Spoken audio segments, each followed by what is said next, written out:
Agora sim. Então tá, pessoal, bom dia. Então, mais uma sexta aí com a disciplina de História. Já hoje, 11 de setembro, né? Um dia memorável, né, na história aí dos últimos tempos. E nós estamos aí se encaminhando no final do ano letivo, né? Eu estava olhando agora há pouco o jornal. Estava vendo as notícias referentes à retomada das aulas em algumas instituições, né, inclusive de ensino privado, as organizações para o retorno das aulas na instituição pública, mas está bem complicada essa situação ainda, né? Então, bem complicada mesmo, porque envolve não só a questão das aulas em si, mas da organização da instituição para poder receber os alunos, né? Então, requer demanda de mais contrato de funcionários, disponibilidade de horários também em algumas escolas, né? Em função do número de alunos que estão matriculados nas turmas. Então, tá bem complicado isso aí ainda, né? Eu acredito que, como em outras capitais por aí, né, alguns estados já falaram que esse ano de 2020 não terá aula presencial, né? Somente ficarão nas aulas à distância, porque até o final do ano não teria como, né, dar continuidade a isso e também quanto à questão das organizações, né? Vamos ver o que vai se dar aí essa semana, vamos ver o que o pessoal vai falar a respeito disso, né? Quanto à questão de número de alunos, no caso, no nosso caso, né, não teriam tanto problemas, né, na nossa escola. Como é que é ali que botaram? Eu não enxerguei. Será se está funcionando as aulas assim, porque essa gente está enchendo o saco com isso. Bom, Nicole, é porque eu também não entendo, assim, sabe? Não entendo muito bem. Pelo que eu entendo, tipo, quanto à nossa escola, grande parte dos pais, pelo que eu pude entender, não estão muito... não estão querendo muito o retorno das aulas presenciais, não. Né? São alguns, acho que mais, de repente, da parte do Fundamental 1, né? Mas os pais não estão tão, assim, né? Até porque não existe ainda vacina, não tem um método eficaz de tratamento, então as pessoas ainda estão bem receosas, né? A grande maioria dos pais, pelo que eu entendi, tenho conversado com o pessoal, não vai encaminhar os alunos se tiver aula presencial, né? Vai continuar, e é uma opção, né, que cada um tem, mas que enquanto não tiver um tratamento eficaz, né, ainda mais quanto escola, é um pouco diferente, é complicado, ainda mais quando se trata de adolescente, de criança que tem contato direto, né? Não vai dizer para a criança, deixa o lanche aí, ou não reparte com fulano, não abraça o ciclano. Dentro de escola é difícil ter esse tipo de tratamento, vamos dizer assim, né? Como é que tu vai dizer para a criança, não divide o salgadinho com fulano, ou não toma na mesma garrafa do que o ciclano?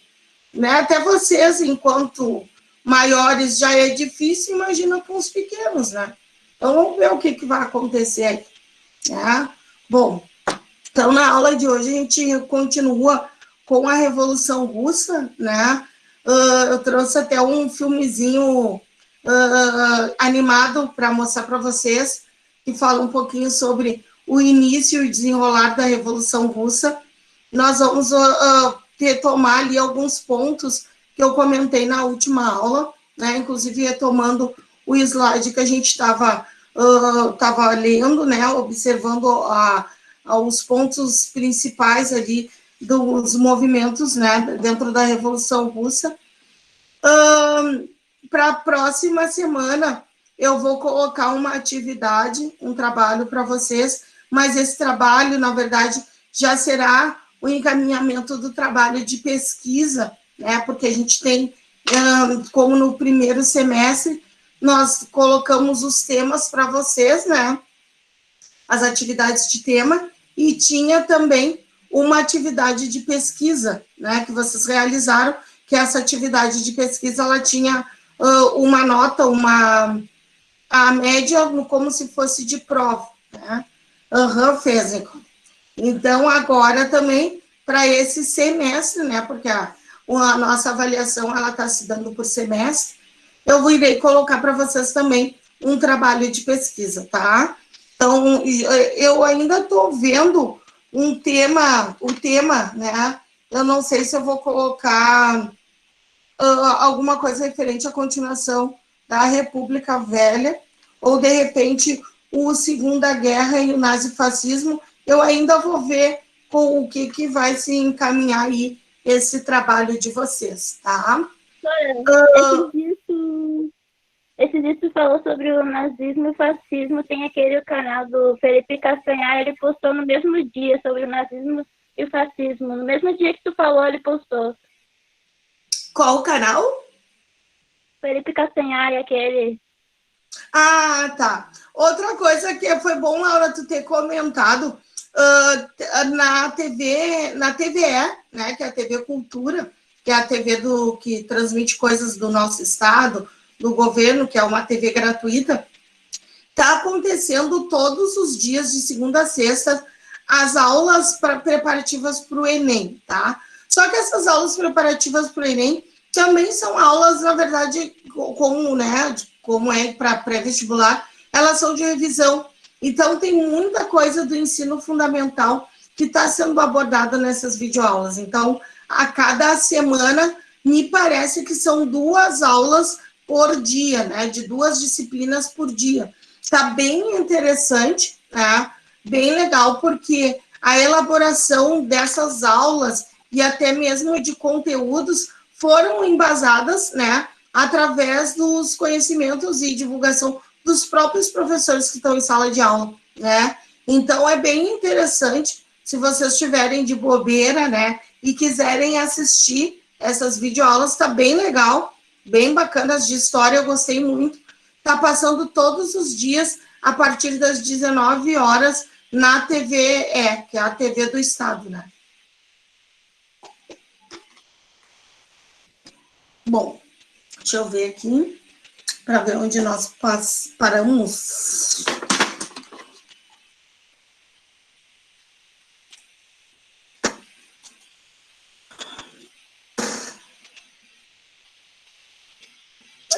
O que você acha dessas pessoas que ensinam história que não é professora, tipo Débora Aladim? Não sei se você conhece, professora. Eu não entendi, Laura, tá meio baixo o teu microfone. Não entendi nada que tu falou. O que tu acha dessas pessoas que falam sobre história, que não são formadas em história, como Felipe Castanhar, Débora Aladim? E tem muitas pessoas que reclamam deles, porque eles não são professores de história e estão ensinando. Isso sempre vai existir, né, Laura? Porque assim, o que acontece, né? Eu também poderia falar sobre isso, até porque eu tenho formação, eu sou licenciada, né? Existem 2 tipos de formação para uma determinada área, que é a licenciatura e o bacharelado, tá? E para poder dar aula, né, a pessoa ela tem que ter, no mínimo, a licenciatura, que é o que possibilita, deixa eu trocar aqui a tela para poder te enxergar, que é o que possibilita habilita a pessoa a trabalhar, dar aula, tá? É que nem o História bacharelado.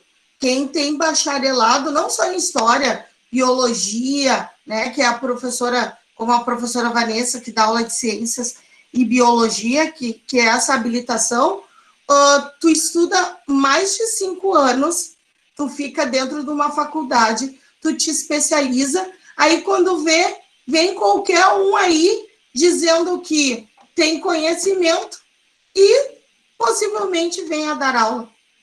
Isso não está certo, porque enquanto eu fiquei 5, 6 anos dentro de uma faculdade e ainda continuo me especializando para poder atuar na minha área, faço todo esse processo, vem uma pessoa que não tem formação nenhuma e começa a dizer que vai dar aula. Ou que está aí falando em prol de uma pessoa, né? Como se ela tivesse o conhecimento específico para poder estar falando do assunto. Então, não dá, né? Não dá para começar a aceitar esse tipo de coisa. Eu, pelo menos, ao meu ver, e pelo que eu entendo das outras pessoas em função disso, é essa a realidade. Se tu tem habilitação para te trabalhar, porque é como se fosse em qualquer outra área, entendeu? Assim como, por exemplo, a pessoa que se forma em odontologia, né? Tu vai num consultório. Tu gostaria de ser atendida por uma pessoa que não tem habilitação para estar trabalhando nisso? Para arrancar um dente teu? Gostaria? Não. Pois é, a mesma coisa, né? A pessoa trabalha, ela se qualifica, ela se especializa para isso, aí quando vê, a Ellen abre um consultório, né? Começa a atender, pede exames para a Laura, pede, inclusive diz que ela está com um problema seríssimo de canal, peço para te encaminhar a documentação lá para fazer os exames, e aí de uma hora para outra, Laura, tu vai ter que arrancar um dente. E aí, tu, nesse meio tempo, tu descobre que a Ellen não tem habilitação para isso. Como em qualquer outra formação, outro trabalho, né? Se tu trabalha naquela área, no mínimo, tu vai te qualificar para isso, né? No nosso caso, enquanto educador, a maioria, a grande maioria, ou deveriam, né, estar qualificados para isso. Por isso que se tem... não vou te dizer um ranço, né? Mas se tem essa fala, principalmente sobre pessoas que não têm qualificação nenhuma, falando em prol como se tivesse. Né? Não é, como se diz, nada pessoal, porém, né, se tem uma formação para isso, as pessoas devem se qualificar. Se ele quer tanto trabalhar na área, por que ele não se especializa nisso? Ele já falou sobre isso?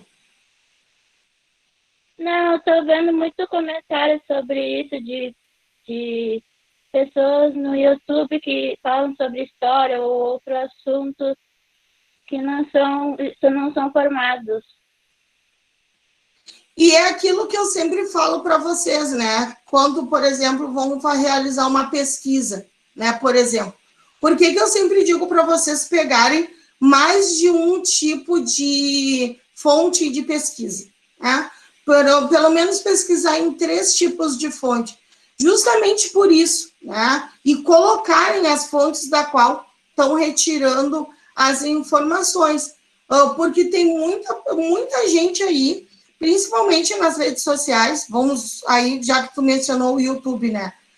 Tem pessoas que acabaram se promovendo às custas das redes sociais, né? Então, aquilo ali já virou um meio de trabalho, quantos likes, né, elas estiverem tendo ali, maior será o modo de promoção delas. Então, aquilo ali virou uma rotina, tá? Dos youtubers, das pessoas que acabam trabalhando nessa área. Então, quando tu vê uma situação dessa, né, e daí, por exemplo, entra muita questão da ideologia, modo de pensar das pessoas, né? Quem será? Quem é que entra com o nome de Naya Cos? É a Ana. É a Ana. Tá. Eu não estava enxergando, porque ali aparece uma outra foto. Bom dia, Ana. Bom dia. Então, o que acontece, Laura? Essas pessoas acabam, na verdade, se utilizando até da boa vontade de outras pessoas, tá? E aí, por exemplo, tu vai lá, tu tá fazendo um trabalho, né? E aí tu pega, por exemplo, na faculdade, tu põe uma referência de uma pessoa assim, tá? E aí essa referência, ela se contrapõe a uma outra, que daí, geralmente, nesses trabalhos de conclusão de faculdade, a gente tem que fazer como se fosse uma comparação entre a fala de um determinado autor e a fala de outro, né? Hoje em dia, infelizmente, as pessoas estão com a questão da política muito enraizada, né, nas redes sociais. Então, elas acabam expondo não o que de fato é, mas aquilo que elas defendem, né, a ideologia que elas defendem. Como eu disse para vocês, é muito a questão da ideologia aparecendo muito nesse sentido. A defesa de determinados partidos políticos, que nem eu comentei na última aula com vocês, que aconteceu comigo, né? Acho que foi na turma de vocês que eu comentei, que eu tenho um amigo, um conhecido, que ele é candidato a vereador, né, aqui da cidade. Só que fazia muito tempo que eu não falava com ele, né? E de uma hora para outra, ele me mandou mensagem, tudo, perguntando como eu estava. Eu acho que não foi para vocês que eu comentei essa história? Sim, foi pra gente. Isso, então é isso, entendeu? Como é que eu vou começar a postar coisas referente à política, por exemplo, eu, Ellen, pensando, né? Sendo que eu sou professora de filosofia política, eu falo sobre política com meus alunos. Como é que é isso? Eu não tenho como separar o joio do trigo. Eu tenho vocês nas minhas redes sociais e eu não acho certo isso. De certo modo, eu estou influenciando vocês diretamente, né, referente a essas postagens políticas. Da mesma forma, essas pessoas, entendeu? A gente não sabe qual é o tipo de formação. Tu não sabe qual é o intuito delas em se promover nas redes sociais, tá? Então, com certeza, sempre vai ter alguém que bate forte. Esses dias mesmo, né, antes da gente entrar ali no slide, estavam falando sobre uma pessoa que ia assumir a Secretaria de Educação, né, de Desenvolvimento de Educação e Cultura do governo federal, na qual ela não tinha formação em nenhuma das áreas daquela secretaria. Tá? E aí ela foi questionada. A pessoa que indicou ela, como no caso foi, né, o nosso presidente e os ministros lá, por que uma pessoa que não tem formação naquela área estaria propícia, certamente, a exercer aquele determinado cargo, né? Aí eles justificaram que ela teria sido secretária adjunta de uma pasta de turismo, tá? Só que é muito vago isso, é muito vago, né? No mínimo, uma especialização dentro da área da educação, a pessoa teria que ter. Ela não tinha nem formação universitária.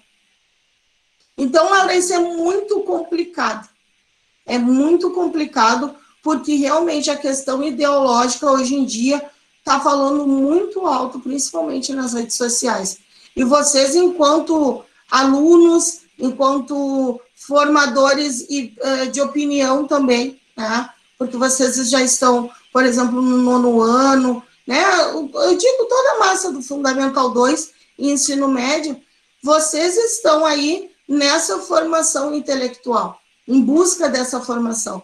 Então, qualquer tipo de informação venha agregar ao conhecimento de vocês. E aí, recebendo informações erradas, fica um pouco complicado, né? Não sei se era isso que tu queria saber, mas eu acredito que é nesse pé. É bem complicado. Entendeu? É muito complicado. Deixa eu ver aqui.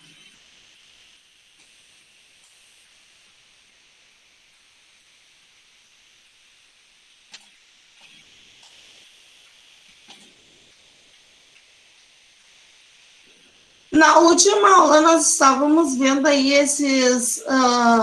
a formação do Partido Operário Social Democrata Russo, e os seus membros, né, quem participava, o que fazia, o que não fazia, quem era o líder, quem não era o líder. Daí a gente estava vendo ali o aparecimento já do nome dos czares, né, que são os líderes. Aqui a questão dos programas marxistas, a influência marxista, né, quando se fala nesses pontos da Revolução Russa, Lenin principalmente, né, bolcheviques e mencheviques, e por aí vai. Aí nós estávamos aqui também na última aula, acho que foi uma das partes na qual nós estava finalizando, que falava sobre a questão do massacre do Domingo Sangrento, né? As manifestações com a participação, principalmente de funcionários, de operários, né? Que estavam aí divergindo a essas colocações feitas principalmente pelo governo, né? E aquela questão que eu comentei com vocês sobre a nova formatação de trabalhadores dentro das indústrias, né? Os seus direitos, os seus deveres, os direitos principalmente sendo extorquidos, sendo retirados dessas pessoas que não tinham sequer muitas condições de estarem aí trabalhando, e aí eles foram para as ruas. Foi um período, né? Eu acho, início do século XX, foi um período que muito se viu aí dentro da história, né? Quando a gente vai estudar esses atos, né? Esse tipo de manifestação. Por quê? Porque, na verdade, o mundo estava se reestruturando para isso, né? O mundo estava se modificando ao olhar, principalmente dos governantes, né? Uma nova postura, principalmente das camadas mais populares. A gente viu anteriormente, quando estudamos aí a primeira parte da República Velha, por exemplo, a questão da saúde, né? A saúde e a política andando lado a lado, a questão das vacinas, as revoltas regionais acontecendo nesse período, né? Assim como mundialmente, aí a gente volta para o Brasil, para a história geral, entrando aí na Revolução Russa e vendo novamente essas questões de revoltas das camadas mais populares acontecendo, né? Então, é um período aí, o início do século XX, de inúmeras transformações, não só sociais, mas também modificação no comportamento das pessoas, né, do indivíduo. Aí aqui tem alguns reflexos da Primeira Guerra Mundial, né? E aí fazendo um paralelo com a questão da Revolução Russa, né? Então, dentro do que nós temos aí entre a Primeira Guerra Mundial e os reflexos dentro da Revolução Russa, né? Diz que, primeiramente, a Rússia não estava preparada para a guerra, ela não estava preparada para participar da Primeira Guerra, né? Não havia suprimentos suficientes, alimentos, armas e roupas. Aquilo que eu já comentei com vocês quando a gente estudou a Primeira Guerra Mundial. Não existe nenhum tipo de conflito, não existe nenhum tipo de afronte se tu não tem subsídio para isso. O que é não ter o subsídio para isso? Tu não ter um armamento eficaz, tu não ter a roupa, tu não ter o alimento para essas pessoas que vão para frente de batalha, tá? O exército estava mal organizado, estava mal inspecionado, estava mal direcionado para o seu propósito, tá? Os soldados não sabiam a razão de estarem lutando. Eles só foram, entendeu? Só foram. Me chamaram para ir, então a gente vai. Mas não sabiam nem o propósito de estarem participando dessa guerra, desse enfrentamento. Em 1915, o czar Nicolau II assumiu pessoalmente o comando das tropas russas e o exército russo também perdeu a confiança no czar depois de uma série de derrotas. É óbvio que se tu não tem uma organização, se tu não tem as contas, as questões pontuais, não vai dar certo, não vai ser eficaz, né? O exército russo, então, perdeu a confiança no czar, E o czar Nicolau II e seus ministros exerceram uma má liderança e organização. A guerra tornou-se impopular. Então, era aquilo que eu estava dizendo para vocês. Quase todos esses atos, né, todos esses manifestos que ocorreram, principalmente no início do século XX, final do século XIX, né, como a Revolução Industrial, como a gente viu a terceira fase, elas foram movimentos de caráter popular, né? E aí, quando a gente tem uma revolta, a gente tem aí um país que está numa situação não tanto privilegiada, participando de um embate que é bem importante, como uma guerra, né? Se ela não está bem organizada, é óbvio que isso aí não vai render. Então, a gente vê uma guerra se tornando impopular para os russos, né? Não se popularizando, não tendo a participação popular, e sim de um exército que já era, então, contra, né? E exercendo aí uma má liderança, tendo uma má liderança exercida pelos seus ministros, que são os seus líderes. Então, isso é um objeto, é uma questão muito grave que ocorre na Rússia. A Revolução de Fevereiro de 1917, né? O outubro ou fevereiro? Em outubro de 1917, Lenin, né, um dos grandes líderes, lidera um levante armado contra o governo provisório e assume o controle da Rússia para torná-la um país comunista. Esse, pessoal, é o símbolo do comunismo, a foice e o martelo, que significa a questão do trabalho, né? Os partidos políticos aí, como a gente tem o Partido Comunista do Brasil, que usa essa simbologia, e aí a gente vai ver alguns partidos políticos utilizando, né, esses símbolos ideológicos como um símbolo partidário, né?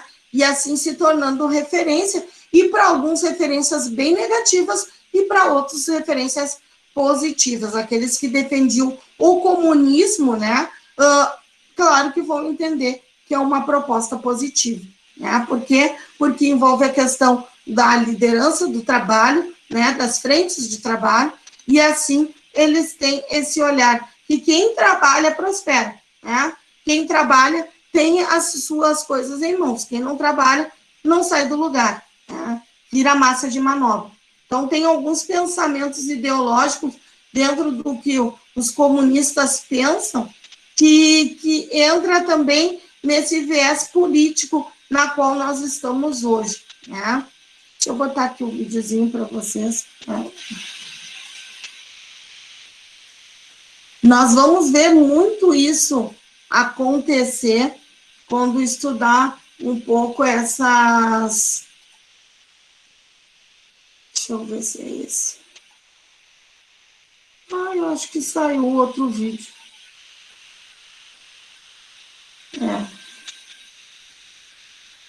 Vou botar aqui o videozinho para falar. Que pena.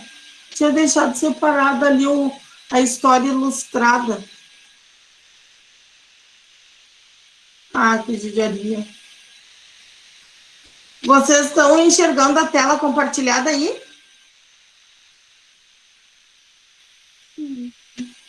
Do vídeo? Sim. Sim? Tá. Depois eu vou desligar o meu microfone para vocês escutarem melhor. Atenção! Começa agora uma teleaula de História do Ensino Médio. Você vai assistir a teleaula de número 52. Bons estudos!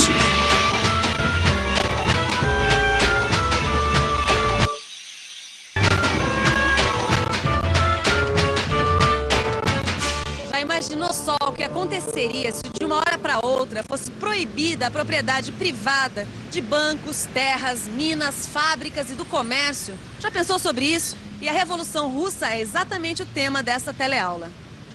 Nesta teleaula, você vai conhecer como era a Rússia na época da monarquia. Vai ver os grandes problemas que provocaram revoltas populares e aprender como os comunistas chegaram ao poder.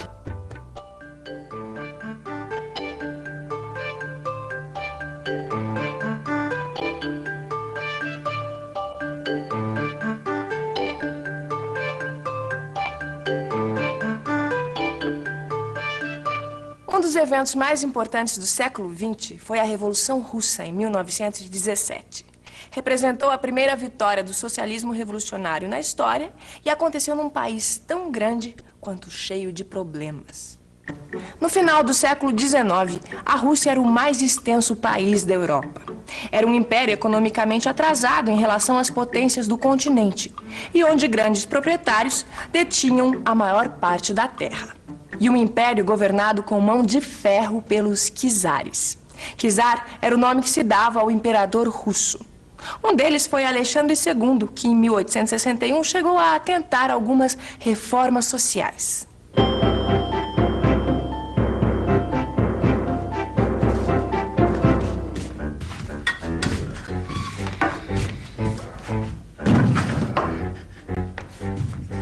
Que bela reforma essa do czar Alexandre II, hein?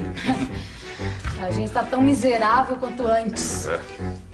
E pensar que a gente acreditou que alguma coisa ia mudar. Também. Quando ele anunciou que ia libertar os servos e distribuir terras, todo mundo pensou que depois de muitos séculos as coisas iam melhorar para os camponeses. E agora os servos libertos não têm como sobreviver. E as terras estão quase todas nas mãos dos nobres. Olha só quem se deu bem foram os kulaks. Os kulaks. Esses poucos que têm terra suficiente para ser pequenos e médios proprietários. Se pelo menos a gente vivesse em algum outro país da Europa, a gente podia se empregar nas indústrias. Mas aqui... Bom, então quer dizer que servos e escravos eram a mesma coisa. Não, não é exatamente a mesma coisa, né, Gil? Mas o servo praticamente pertencia a quem tinha terra e quase não tinha direitos, entendeu? Bom, então depois de libertos, além de sem terra, eles não tinham opção de trabalho. Cara, você não tinha indústria. Tinha um pouco, mas o pouco que tinha dependia da economia de outros países europeus, entendeu? A economia russa estava muito mais atrasada do que o resto da Europa. Entendeu? Mas a Revolução Industrial já estava bem adiantada naquela época, né, Vicente? Sim, adiantada em países como a Inglaterra, a França, né? A economia russa ainda era essencialmente agrícola. Aqui, ó. Em 1877, a Rússia tem 100 milhões de habitantes.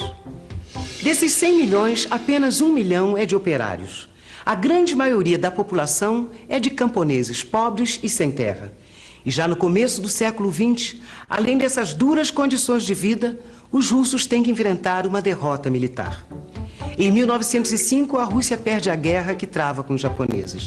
A derrota e a miséria da população russa refletem a incapacidade e corrupção que reina na corte do Império.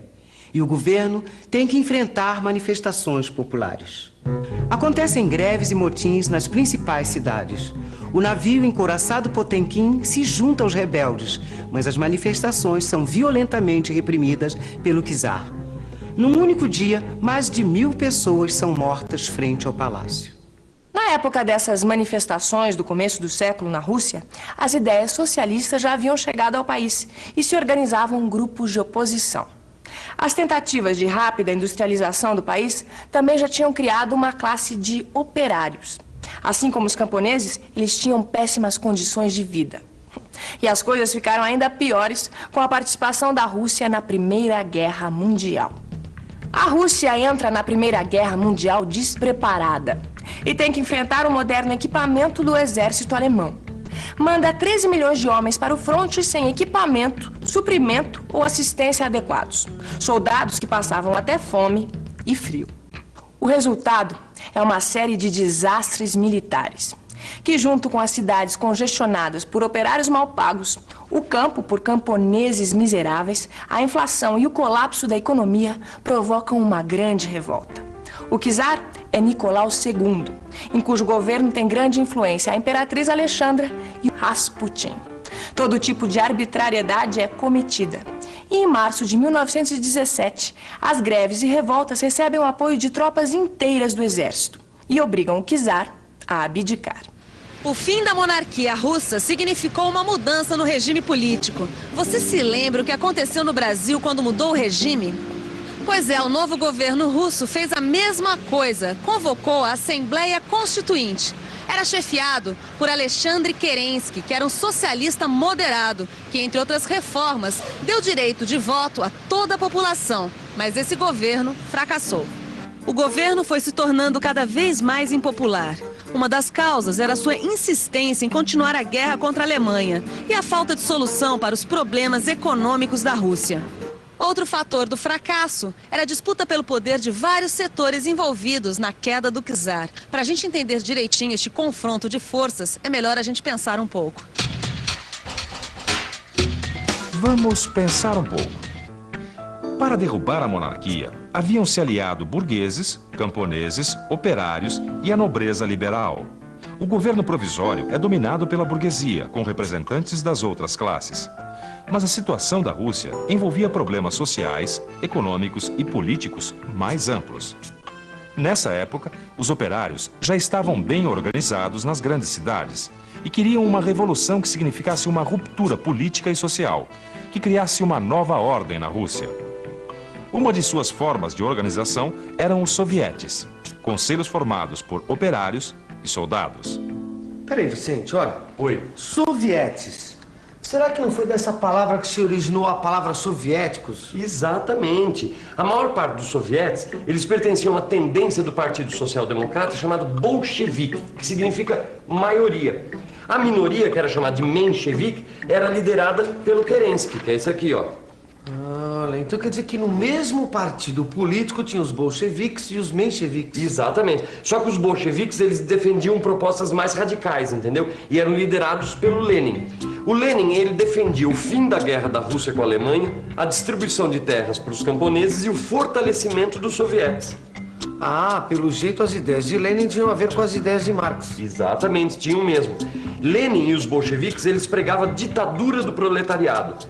Tanto que o Lenin foi perseguido e foi forçado a se exilar na Finlândia. E de lá ele comandou o movimento bolchevique, que culminou em 1917. Em outubro de 1917, a Revolução Popular explodiu na capital de São Petersburgo. A Guarda Vermelha, criada para ser o braço armado dos bolcheviques, ajuda o movimento a derrubar o governo de Kerensky. Lenin assume o poder e toma medidas para a implantação do comunismo. O governo de Lenin confisca as terras da aristocracia e da igreja, abole a propriedade privada dos meios de produção, como terras, minas e fábricas, e coloca o comércio exterior e o sistema financeiro sob controle do Estado. Em março de 1918, o governo russo assina paz com a Alemanha. Uma paz em que os russos têm que aceitar muitas perdas. Em inferioridade militar, a Rússia perde a Polônia, Finlândia, os países bálticos e a Ucrânia. Em seguida, começa a Guerra Civil. Os monarquistas, a burguesia e os setores que haviam sido derrotados pelos bolcheviques combatem o novo governo. São chamados de brancos. Os brancos enfrentam os partidários do governo comunista, chamados de vermelhos. As potências da Europa, com medo do movimento comunista, apoiam militarmente os brancos. Ah, estamos perdidos. Os vermelhos vão vencer. Não é possível. Reunimos os monarquistas, os liberais, os capitalistas, os mencheviques, os socialistas moderados. E ainda temos o apoio do Japão, da França, da Inglaterra. E mesmo assim eu acho que não vai dar. Os bolcheviques vão mesmo revolucionar esse país. Você viu o que eles fizeram? Ninguém mais é proprietário de nada. Todas as terras, os bancos, as minas, as fábricas. É tudo propriedade do Estado. Tudo propriedade coletiva. E os trabalhadores é que vão administrar. Que revolução! Peraí, radical? Por que os países resolveram se intrometer no meio dessa história? Não é se intrometer. Eram os países que tinham ganhado a Primeira Guerra Mundial, né? A Inglaterra, a França e o Japão. Você imagina o mundo todo começando a andar pro lado do capitalismo e de repente aparece um país enorme como a Rússia que resolve virar comunista. Então eles achavam a vitória dos comunistas russos uma ameaça. Agora, era a primeira vez que isso acontecia, não era, Vicente? Era. A vitória dos revolucionários russos representou o surgimento do primeiro Estado comunista, baseado nas doutrinas de Marx e Lenin. Mas os confrontos não acabaram tão cedo. No campo, os kulaks, médios proprietários, foram acusados de trair a revolução e executados. A família do czar, que estava presa, é fuzilada. E a divisão das terras e formação de cooperativas rurais não alivia a fome que atinge boa parte da população. Lenin enfrenta a crise criando uma nova política econômica. uma série de reformas de caráter capitalista e modernizador com o objetivo de acabar rapidamente com o que ainda restava da economia feudal na Rússia. Mas, a esta altura, o Partido Comunista, além de Lenin, tem 2 outros líderes disputando o poder: Trotsky e Stalin. Trotsky acreditava que a revolução só seria sustentável se ela se tornasse internacional, enquanto Stalin defendia o fechamento da revolução no plano nacional, para fortalecer o desenvolvimento interno. Stalin vence a disputa e assume o governo após a morte de Lenin, em 1924. Caro humano, finalmente cheguei a Moscou. Uma das coisas mais impressionantes é o Kremlin. Em séculos passados, já foi casa e sede do governo de imperadores. E voltou a ser centro político do país, desde que a Revolução de 1917 mudou novamente a capital de São Petersburgo para Moscou. Um mausoléu abriga o corpo de Lenin. A Revolução Russa, a vitória dos comunistas e as ideias de uma sociedade diferente marcaram a história do século XX. Vale a pena a gente revisar. E atenção, se liga aí que é hora da revisão. Na teleaula de hoje, você aprendeu que os graves problemas sociais e econômicos da Rússia provocaram manifestações populares contra o governo, que foram violentamente reprimidos. Viu que o governo do czar Nicolau II mantinha o país numa desastrosa guerra com a Alemanha e que a corte era marcada pela incompetência e corrupção. Aprendeu que vários setores da sociedade se uniram na Revolução de 1917 para acabar com a monarquia e que durante alguns meses o poder ficou com a burguesia. E que os bolcheviques, liderados por Lenin, que defendiam a ditadura do proletariado, tomaram o poder, aboliram a propriedade privada dos meios de produção e implantaram o regime comunista após vencer a Guerra Civil. A foice, representando os camponeses, e o martelo, representando os operários, se tornaram o símbolo do regime soviético. Nos anos seguintes, esse se tornaria o símbolo de uma das maiores forças mundiais. Mas isso já é história para as próximas teleaulas.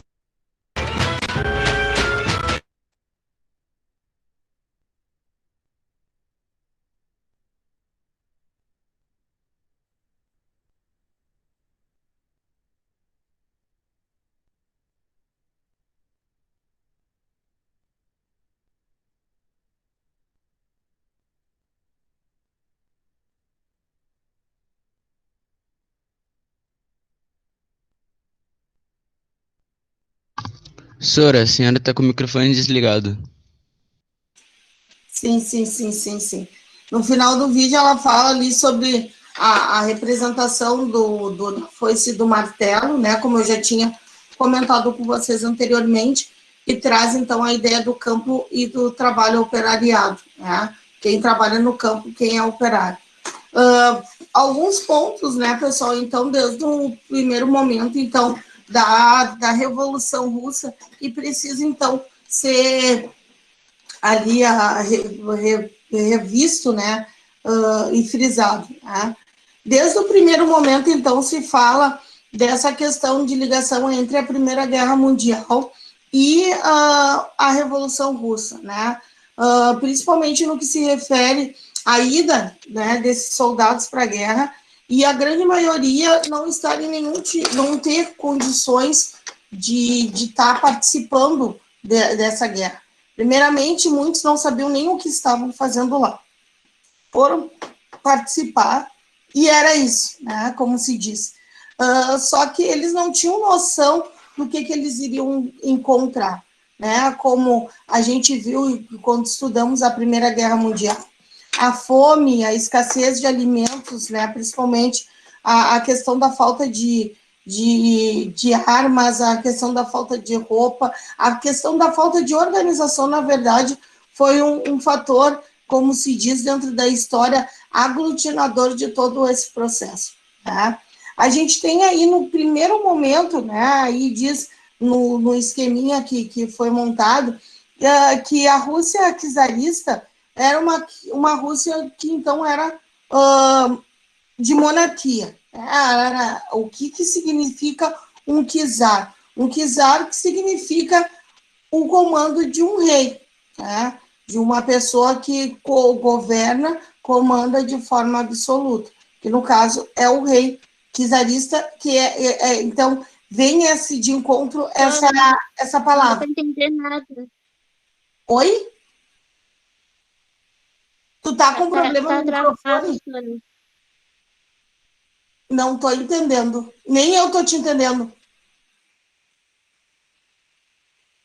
Eu não tô entendendo o que tu tá falando. Repete, Laura. Melhorou, senhora. É porque eu também não estava entendendo o que tu estava falando. Tava travando na hora que tu estava explicando. Tá, eu vou voltar então. Para todos estava travando, pessoal? Sim, para mim estava travando um pouco também, senhor. Bom, então voltando um pouquinho então. O que significa um czar? Né? O czar que significa o comando de um rei. Tá? Ah, tá. Então era para todos, porque eu também não estava entendendo o que a Laura estava dizendo. Então, a gente inicia, então, essa fase da Revolução Russa, tendo, então, um governo totalmente voltado para a monarquia, tá? É uma monarquia absoluta de um rei, uma sociedade totalmente estamental, ela era totalmente fragilizada e dividida, a economia predominantemente agrária, né, voltada para o campo, e isso demorou um bom tempo para se modificar. Mão de obra servil, união entre Estado e Igreja, e também um regime muito autoritário já no meados do século XX. Né? Então, esse é o primeiro olhar que se tem da Rússia. Uma sociedade totalmente voltada para a monarquia, uma sociedade totalmente estamental, agrária, voltada para as questões do campo, com trabalho com a mão de obra voltada para o campo, né? Tendo aí a igreja e o Estado a serviço, como se fala quando se estuda os antigos regimes, né? Absolutistas. Algumas áreas já industrializadas no início do século XX, né? Com aí a indústria do petróleo em fase de desenvolvimento, principalmente.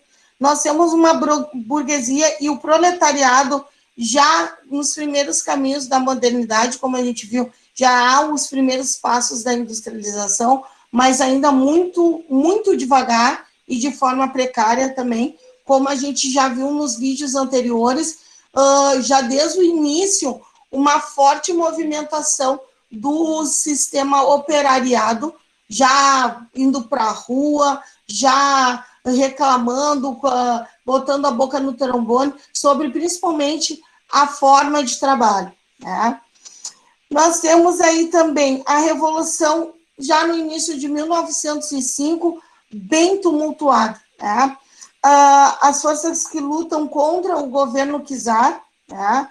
E o Partido Social Democrata Russo, que entra aí com esse olhar marxista, que dividiu-se em duas tendências, os mencheviques e os bolcheviques. A gente viu no vídeo que né, que são, então, os mencheviques, eles são aqueles que seriam os melhores, né, ditos como os melhores. E os bolcheviques, aqueles que seriam os inferiores. Né.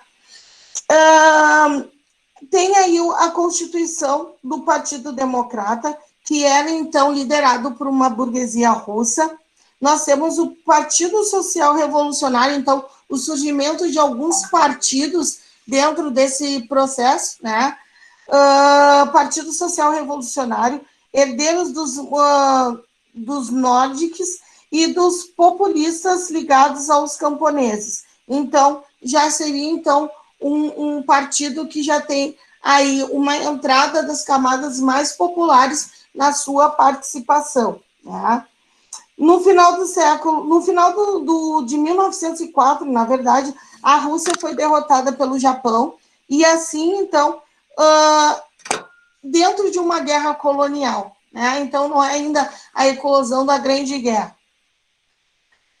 O que acabou gerando essa participação, principalmente contra o Japão, né? desencadeou uma crise econômica e social, provocando uma onda de protesto durante, então, esses primeiros passos da Revolução, que foi o que nós vimos também no vídeo, né?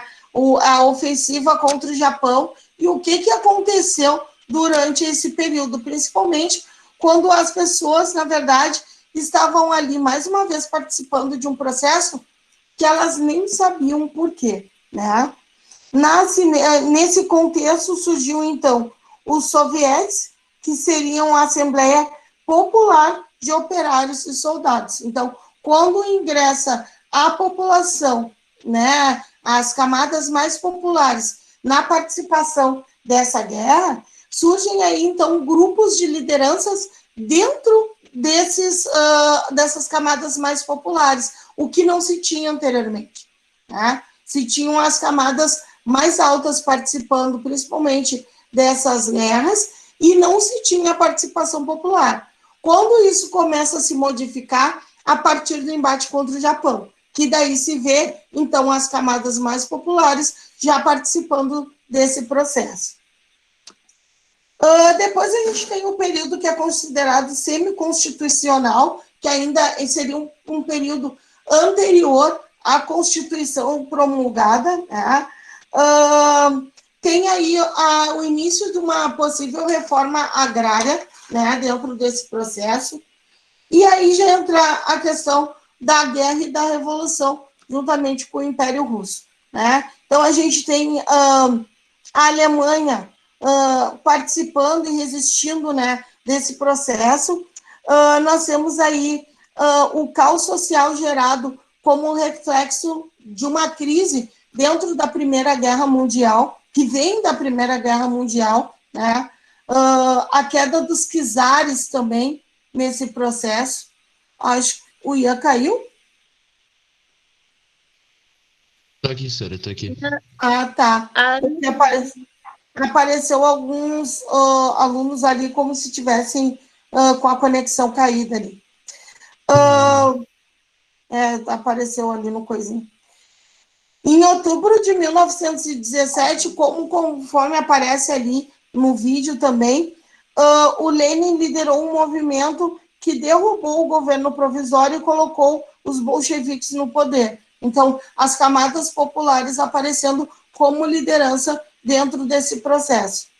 Trotsky liderava o Exército Vermelho, criado para combater o Exército Branco, e assim os contra-revolucionários czaristas que recebiam auxílio dos capitalistas ocidentais. Então, tem aí uma participação um pouco diferente, né, desses populares num processo que antes era mais da elite e acaba se popularizando, né? E aí, por fim, a organização do país socialista e as lutas pelo poder. A gente vai ver durante o período dessa guerra civil a instituição de uma guerra depois da implementação na nova política econômica, que ela não estava só voltada para as questões do campo, né? Ela também já tinha um olhar voltado para a cidade, justamente para essas questões que vinham, então, desses movimentos operários, né? Então, mais uma vez, a questão do regresso, né, de algumas pessoas da cidade para o campo, né? E também um movimento inverso, mas aí de um número reduzido de pessoas que estavam trabalhando diretamente nas fábricas, né? Tem isso também.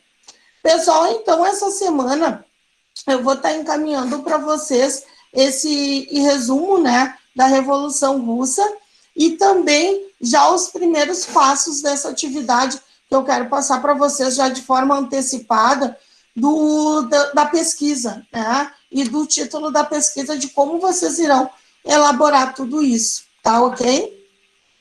Beijos para vocês, né? Porque agora que eu vi que já está se passando o horário, já é 11h02, vocês precisam ir para a próxima aula, tá ok, gente?